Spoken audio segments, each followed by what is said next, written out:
Hi, everyone. We are very aware that we normally give you our episodes of Outrage and Optimism on a Thursday, but this week events have been moving extremely quickly in Ukraine, and Paul, Christiana, and myself had an opportunity to get together and talk about what's happening at the weekend. So therefore, this is an earlier release, but we'll be back as usual next week with our Thursday release. Here's the episode.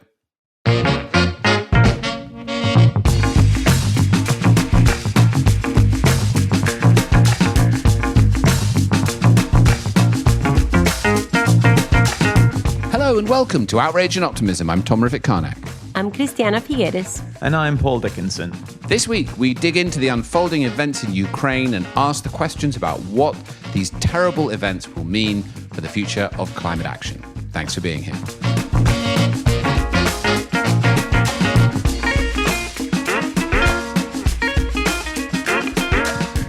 So listeners, we are spending a second week looking at what is unfolding in Ukraine and asking ourselves questions about the broader implications. Regular listeners will know that last week we had a fantastic couple of conversations, one with David Miliband and one with William Hague, where we delved into some of these underlying issues. But the events are now moving so quickly, we felt it merited revisiting it. And so it's just the three of us today, and we're going to have a conversation about what's happening, what we think should happen, and what all of us can do at this critical moment to try to take us on the right path. The invasion of Ukraine has obviously led to a significant amount of anxiety about the dependence on Russian energy, particularly in Europe. That is, of course, apart from the moral outrage of what we are seeing unfolding right now in Ukraine. Now, this hand-wringing takes a couple of forms. One, as I said, is the moral outrage. We have literally paid for the bombs that are now being dropped in Ukrainian cities. And the other is practical. If we shift off Russian energy supplies, we will at minimum see a spike in prices and potentially rolling blackouts next winter. And maybe this could lead to political swings against the energy transition. And we're already seeing some people claim that climate action is something we can't afford when we're potentially facing energy shortages and that drilling and expanding capacity is now the only solution.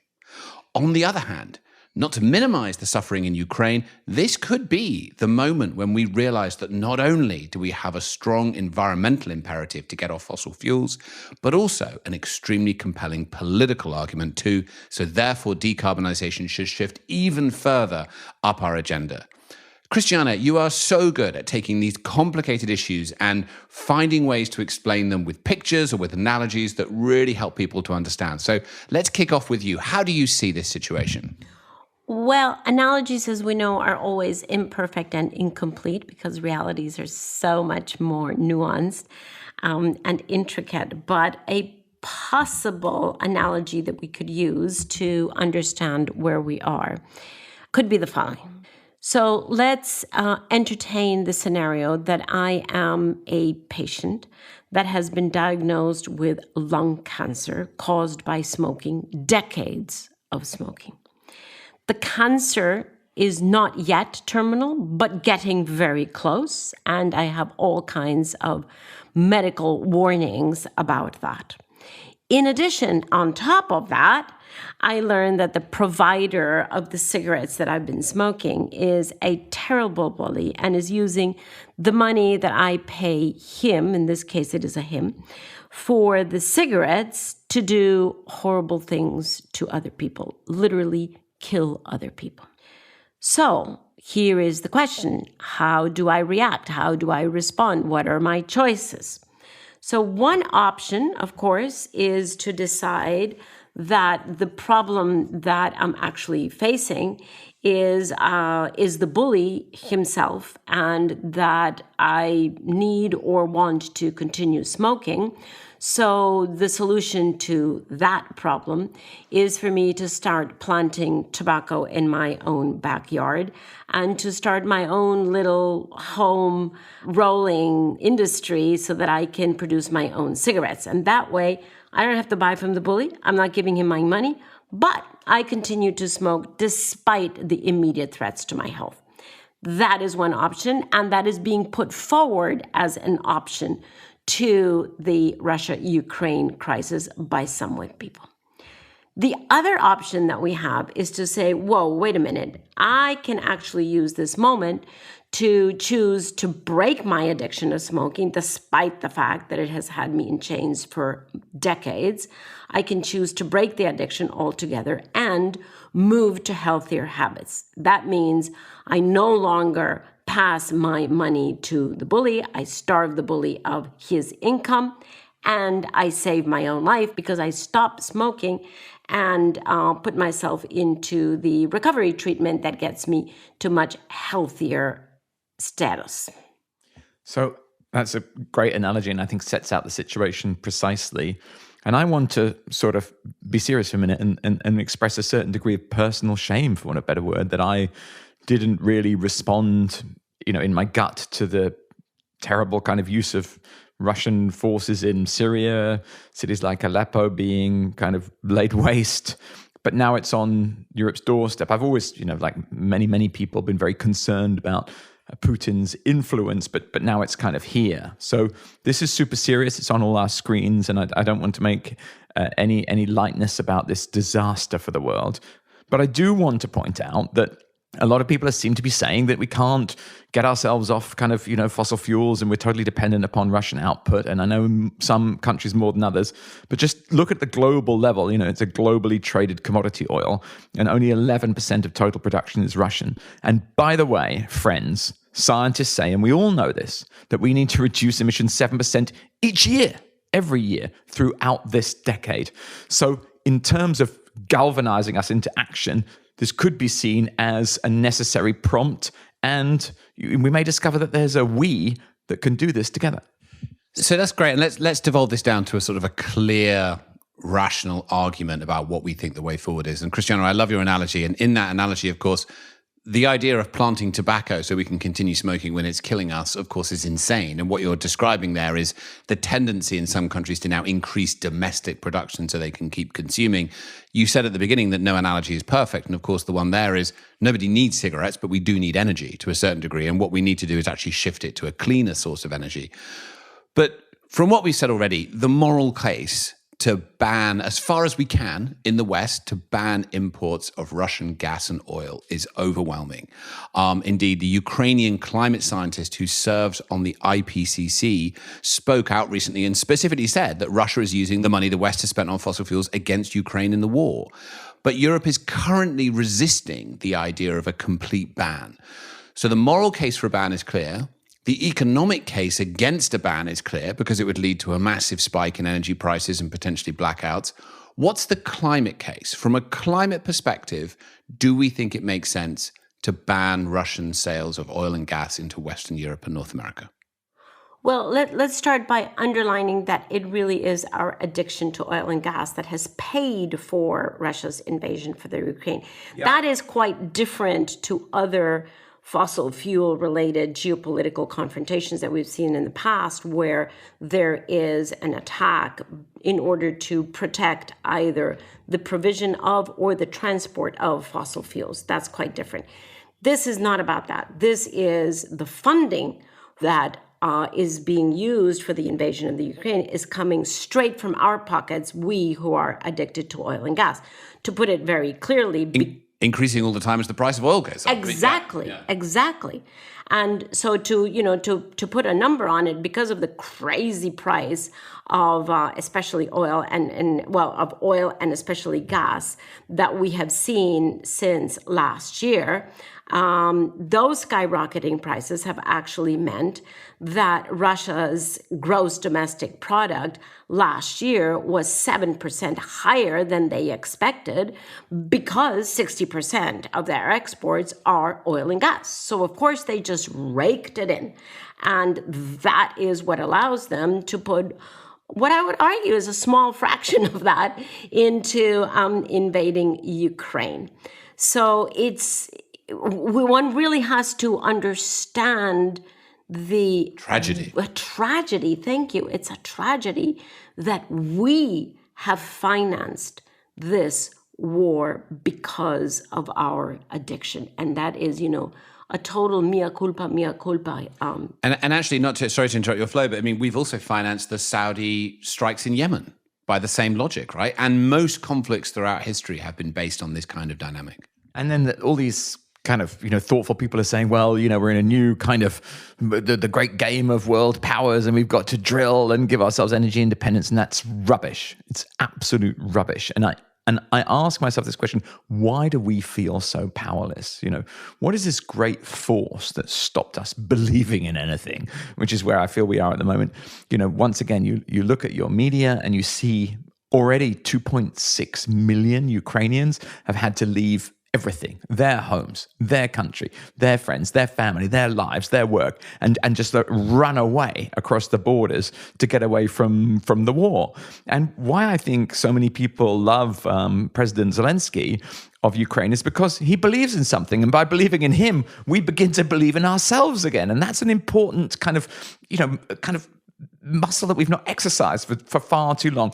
Putin, this kind of evil puppet master, has been manipulating our democracy and doing all kinds of crazy stuff. And, I'm not going to talk about that. We all know how much evidence there is of that. But look, here, the puppet master's come out from behind the scenes and started blowing up our neighbors' children in front of us with our money. So we wake up now. So that's the moral case, right? Absolutely. And Christiane, you might want to comment on that, but let's also go back to the ban on exports.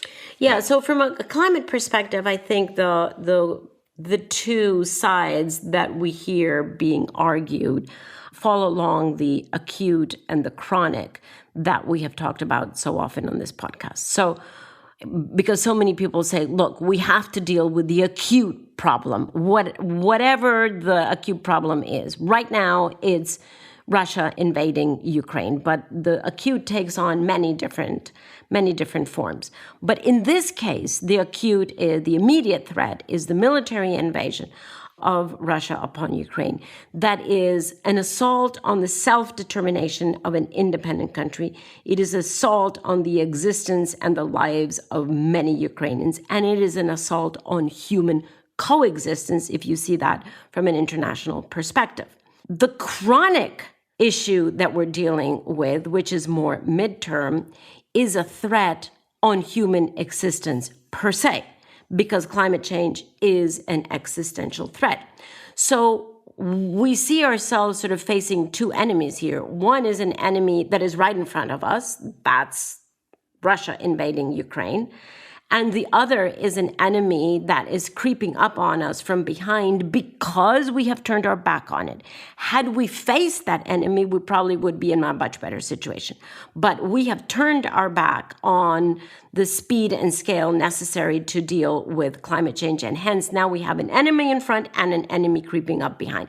And the question is this actually a dichotomy? Do we have to choose between one and the other? Because we hear many voices saying we have to choose between the two. And I think we would say, no, that's a false dichotomy. We do not choose between the two. We do both. Can we use the same measures to address both enemies? Absolutely.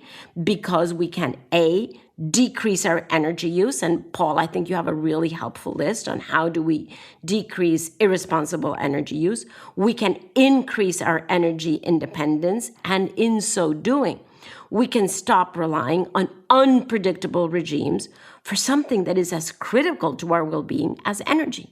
It's beautifully put, Christiana. And I think the point I want to make about kind of radical action, for want of a better word, is it's not that radical.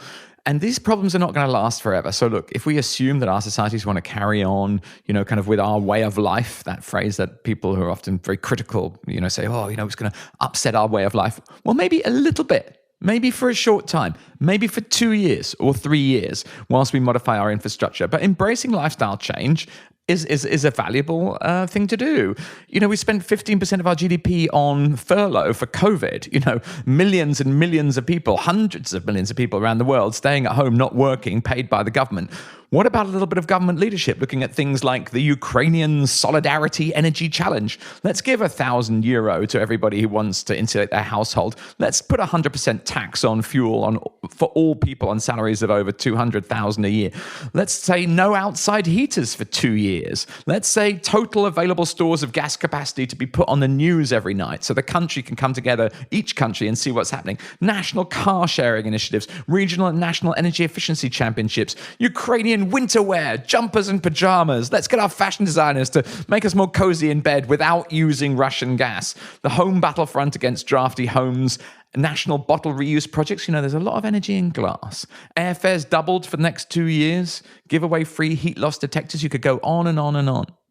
So what you both pointed to there is that we do have options, right? That actually in this scenario, it's very tempting for commentators to sort of wring their hands and become a bit panicked about the fact that this could lead to some kind of restriction of supply, a ban on Russian exports of oil and gas, which is obviously being debated or hasn't happened yet, and that will lead to a price rise. But what you've both said there, and I think is an interesting direction for us to just dwell on for a minute, is that what we should actually focus on is use this moment to communicate that actually demand management is also a credible response to this.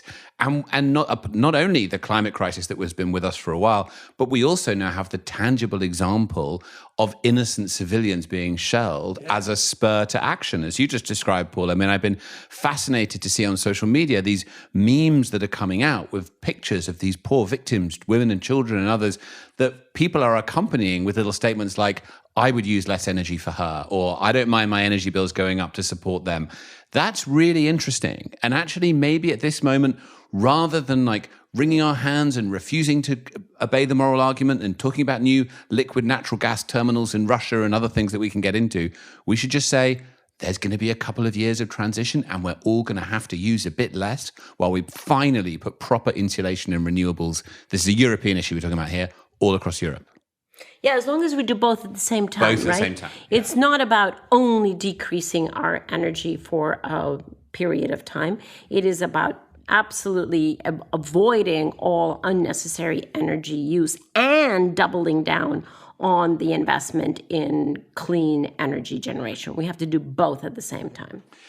And that's not currently coming up, right? I mean, even the German Chancellor Olaf Scholz, who's been giving some remarkable speeches, came out and said, it's possible, we can't rely on a supplier that explicitly threatens us, but we can't do this all at once. So therefore, we need new liquid natural gas terminals in Germany. We're probably going to have to burn more coal in the short term, and that's how we're going to get through. It feels to me like this is a moment for political leadership to actually say, we can't just continue to use endlessly more energy, and this has to be about demand management too. Paul? Yeah, and also a massive increase in the defense budget. But I would like to see more and more of the defense budget going to the energy independence budget because, management consultants are famous for these 2x2 graphs. You've got one axis that says national security and you've got another axis that says ecological security or environmental security. And in the top right-hand corner is energy efficiency and renewable energy. And we can go big on those. But I also think there's a realization here, which is fascinating, related to the nature of business itself. We consider these things, we call them commodities. But actually, what we've suddenly discovered is that behind commodities, sometimes there are tanks shelling apartment buildings. Commodities are not commodities. All ships are not the same. And that realization suddenly puts another dimension on business. Maybe it makes it a little bit more of a kind of significant, ethical, noble pursuit even, but it means that we as citizens investing our money, buying things, and the businesses that we interact with all have to have a cognizance and an awareness that there isn't just a happy, jolly world out there with commodities. There are real issues with real people, and we've got to take real responsibility personally. But actually, that feels better than the kind of crazy sleepwalking we've been doing for the last couple of decades. Christian, let me ask, what do you think the political through lines are to also including demand management and a realization that we have to actually take personal responsibility as well as just change our sources of energy?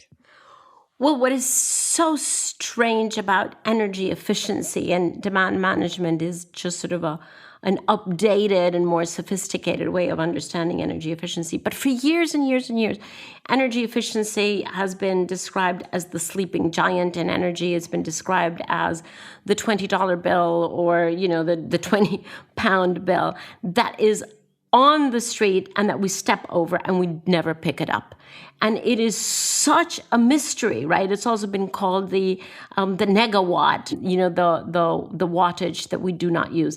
It is such a mystery that we are so wired for consumption of more and more and more and more that when what is expected of us is actually less energy, we don't jump at the chance. We're so much more as humans. I don't know why we're so wired to it.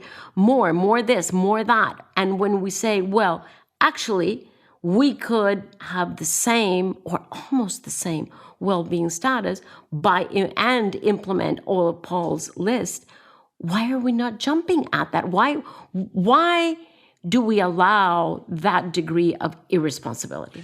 And just one answer to that, and I know Paul wants to come in as well, but we had Yuval Harari on this podcast a while ago, and he repeatedly makes the point that the fundamental basis of nations is stories. And actually, I would argue, and I would make the case that we haven't had a compelling story around energy efficiency. It just hasn't grabbed people as an organizing principle that gets them excited. But if you look back at other times in history when we have had a compelling story, World War II being, the principal example, use of public transport went up 90%, pleasure driving was virtually eliminated, right? There were all these adverts saying when you drive alone, you drive with Hitler. It became this big story about what you do. So maybe this moment can actually be a coherent story about the fact that we're doing this to protect and support vulnerable people who are being targeted. Yeah, no, I'm just going to chip in on this exact theme. I spent a few years with a friend looking at energy efficiency quite closely in industry. And the reason why people don't do it is exactly what you said, Tom. It's just not a priority. The business case is there. You make money almost straight away. I mean, not huge amounts of money, but quite a lot. And you can buy the equipment. It's very low risk. And the only reason people don't do it is because it's not a priority. Well, guess what? It suddenly is. So how do we do that? How do we make that case? Or what's next in that? I mean, what I would love to see, I know he's got a few other things on, but amidst everything else, I'm sure that listeners saw that video that the Ukrainian government put out demonstrating what an attack would look like over Paris and making the point that if another European city was attacked, that would precipitate a different response. But somehow we also have to connect those terrible attacks in Ukraine with our continued spending money with the people who are causing that harm and giving them the cash to buy more tanks and rockets. Well, can I present this almost as a question for you a little bit, Christiana? Because I'm referencing a conversation we had yesterday, but we'd been watching the rather inspiring Garry Kasparov, the former chess player who's become quite active in Russian politics. And he said, look, this war, for want of a better word, is about banks and not tanks, and spoke about a different kind of warfare that's kind of connected to the financial system or the corporate system or a participatory citizenry, once again getting really kind of involved and actually, the markets, I suppose, having votes in a certain sense. How do you see that potentially emerging in future years, Christiana? Yeah, the banks and tanks, I thought that was such a nice crystallization of what we have been talking about now for, I guess, a couple of weeks, which is a very interesting evolution of war tactics, so that that Russia is using war tactics, what we could argue last century's war tactics, by rolling in tanks and displaying their military power with physical weapons, whereas the West has, for very understandable reasons, chosen to first display a very different new kind of warfare tactics, which are all the economic measures of containment that they have imposed upon Russia, coupled, of course, with military support that is being supplied into Ukraine, and coupled also with the fact that the nuclear capacity of countries acts as a deterrent. We heard the Ukrainian president express some lament about the fact that he gave up a lot of his nuclear power, but it definitely, the fact that Russia and the United States have most of the nuclear power of the world is a deterrent for both of them to go farther. Question is, how far will Russia go? In the very real realization that the West is not going to enter into a nuclear war with them or with anyone else. So he is really clawing into that and swiping at the edges of nuclear war by just attacking the two nuclear electricity plants. That's not nuclear weapons, but it has so reckless. It has the capacity, right? So he's just going, above and beyond any rationale, any reason, any human reason, and he is taking advantage of the fact that he knows that he can, in addition to the military warfare that he has going on, he's actually unleashed a psychological war against the West. And the reason why he can do that is because he knows that they know that he doesn't give a damn about any collateral damage. He is perfectly willing to throw bombs into hospitals, into children's homes, into schools, civilian. He's perfectly capable of that, has shown, and he's doing so. So he doesn't give a damn about collateral damage. But he also knows that, to come back to our first topic, that we are still addicted to the damn oil. And here is a moment that I would love to put something on that is a little bit provocative. Because one could argue that because at least 60% of Russia's income and GDP is oil and gas, one could argue that oil is actually their currency, their real currency. And so the question is this invasion of Ukraine a overt/covert, conscious/unconscious, intended or not intended provocation to the West to produce such panic that we actually grab on to the branch that we were just beginning to let go? He is not benefited by a global economy that begins to move beyond oil and gas. He's definitely not benefited by that because he's so dependent. But a country the size of that is not going to fare well in an economy that is moving away from oil and gas. So is he causing all of this in order to stop decarbonization? Is he doing this so that we panic and turn back to oil and gas, whether that is from Venezuela, good luck with that one, or, now phone calls of Biden not being answered on the part of Saudi Arabia. But our reaction to turn back to the oil and gas economy out of which we were beginning to emerge, instead of accelerating the movement forward beyond oil and gas toward renewables, is exactly in his interest. So the question is, do we want to play to his interests? I'm sure you're right, Christiana, either consciously or subconsciously. If the export income of Russia, which is so dependent upon oil and gas, if we reduce emissions at 7% a year for the next 10 years or 8 years, and that's going to just, massacre the accounts of Russia. Now, none of us particularly want to make the Russian people financially suffer prior to this Ukrainian disaster. But the point being, this is just the reality of decarbonizing. We've got to do it because of the science. We've got to do it because of climate change. But yes, this is a moment where we, and you make the point brilliantly, Christiana, we have to hold our nerve. We have to focus on the objective, and we have to double down on the work we have to do. And we probably have to make some sacrifices over the next few years, but we'll get there, and the world will be a much safer, better place at the end of it. I agree with that, and that's a very interesting thought, Christiana. The point you just made, Paul, though, obscures the dual tracks which are contained within what Christiana said, right? So he is trying to drive a wedge through what you said, Christiana, to say energy security goes one way, climate action goes the other. And if we go down the energy security path and we energy security, traditional sense, continue to invest in fossil fuels, we will double down on the infrastructure that ultimately will keep us dependent on Russian fossil fuels. The other route is the climate action, renewables, energy efficiency route. And I think your analysis is right that the panic of the short-term squeeze is leading many commentators to say, oh, this whole net zero decarbonization thing was kind of a bit of a pipe dream, and now we can't be fragile, we can't be weak. We need to play the old great game and get back into this and start developing our own capacity of fossil fuels. Interestingly, that's not what For example, the EU has been saying, we're going to stay the course on this. The US has been saying we're going to stay the course. But actually, it does make us very vulnerable. And the longer this goes on and the more we get to sort of supply squeezes, this is going to become more of an issue that's going to create this different.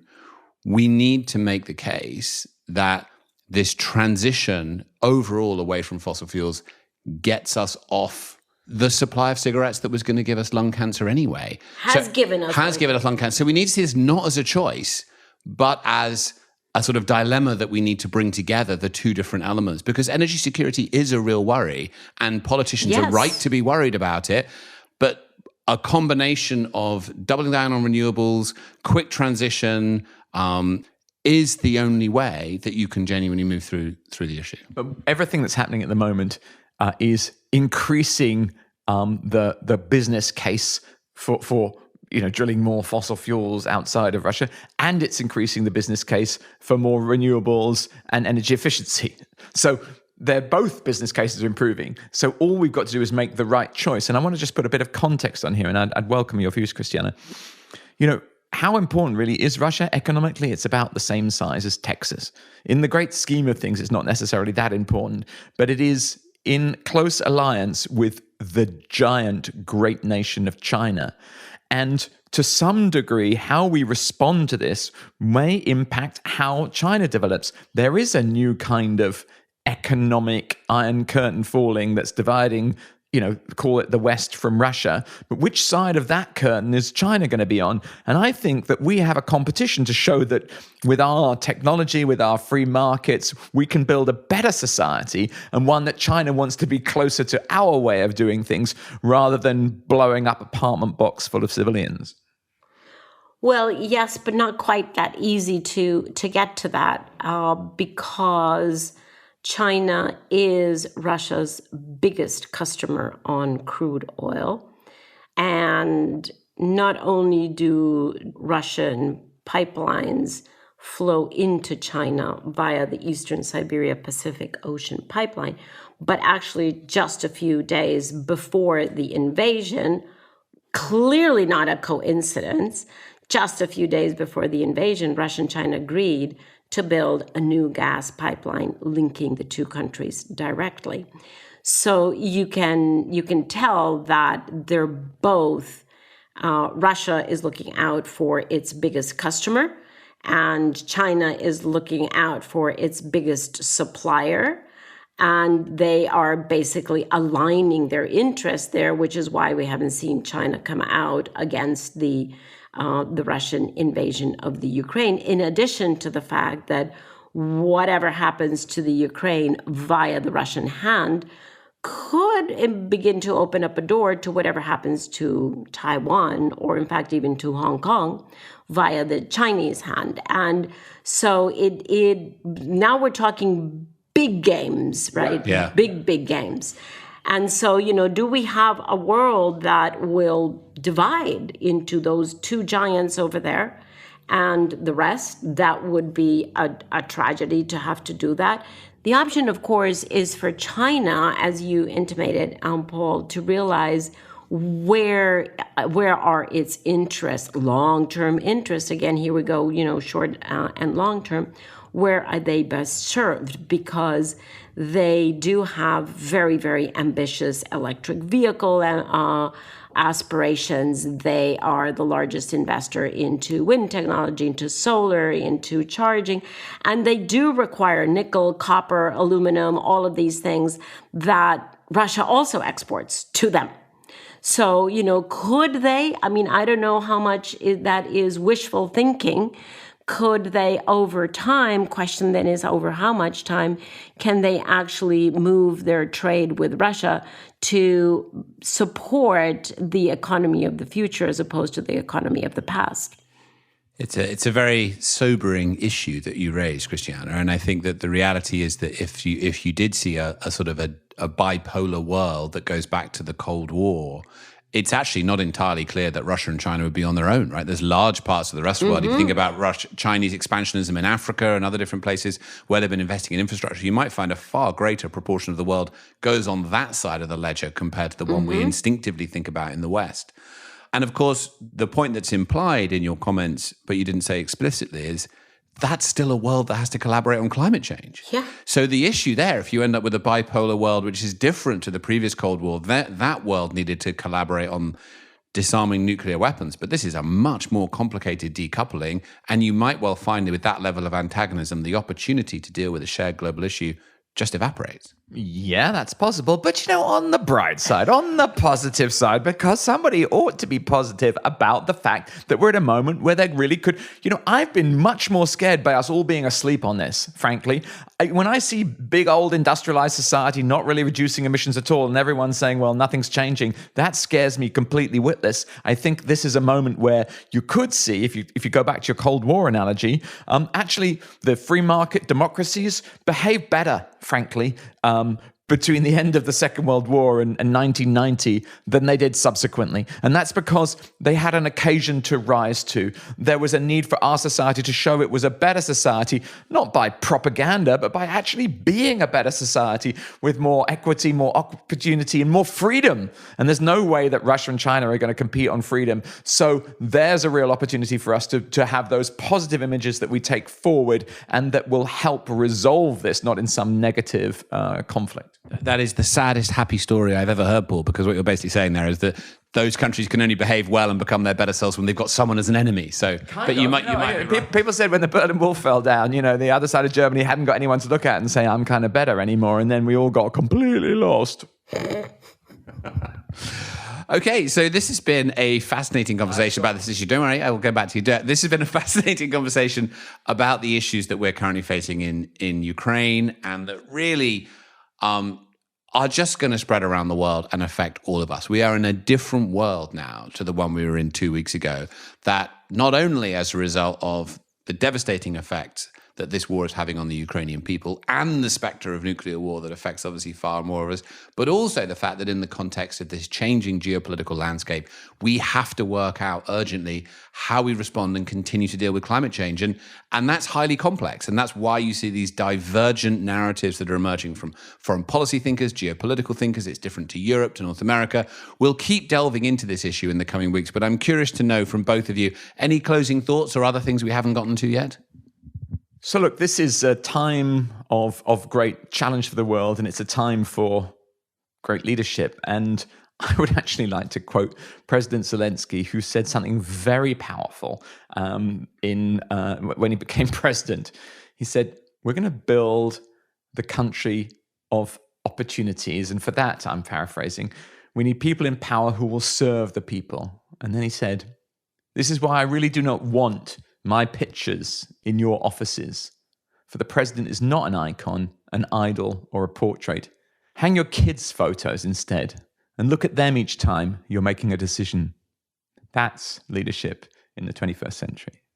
Yeah, and that's a really nice summary of this tension that we've been talking about the short term and the long term, the acute and the chronic. And as long as we only look in one direction, then we will, if we are so binary in our mentality that we only have space for one, we will inevitably only look at the immediate.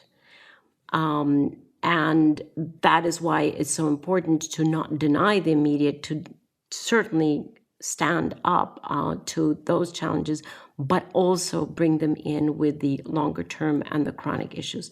Because as long as we just do one, we will go the wrong path. And all three of us know 80% of the world's energy today is fossil fuel energy, but it's not impossible. Impossible is just an attitude. It can and must be done. Yeah. So I think this is a very sobering time and a time of enormous opportunity to not only, of course, reflect on the terrible experiences that the people of Ukraine are going through at this very minute, which is just so difficult for us to fully comprehend what's happening, but also to take this moment as a departure for the future. COVID was one of those where we began to realize that the future didn't have to be a replication of the past. This has to be another one, and we have big choices coming at us right now. We said that several months ago when the COVID recovery funds started coming out, and we said this is a moment we can make the right choice. we kind of didn't really grasp that moment collectively. We have to grasp this one. And I would say, particularly listeners of Outrage and Optimism, the climate community is going to play a really critical role in this. The whole concept of decarbonization is going to come under sustained attack now. And that is going to be whether we should do it or whether we should expand domestic production of fossil fuels. And there's never been a more important moment for those who care about the future of the climate to actually hang together. And yes, there are differences between people around rate of decarbonization and what's included in targets and other things. We kind of have to continue to focus on the important elements of that because they're important to get right, and at the same time, not allow those dialogues between us to distract from the overarching message, which is we have to do this and we have to do it now. All right. Thanks, everyone. We appreciate you joining us. We'll be back on Thursday next week as usual. No music this week. It just kind of continues to feel not quite the right moment for that, but we'll get back to that soon, hopefully. See you soon. Bye. Bye.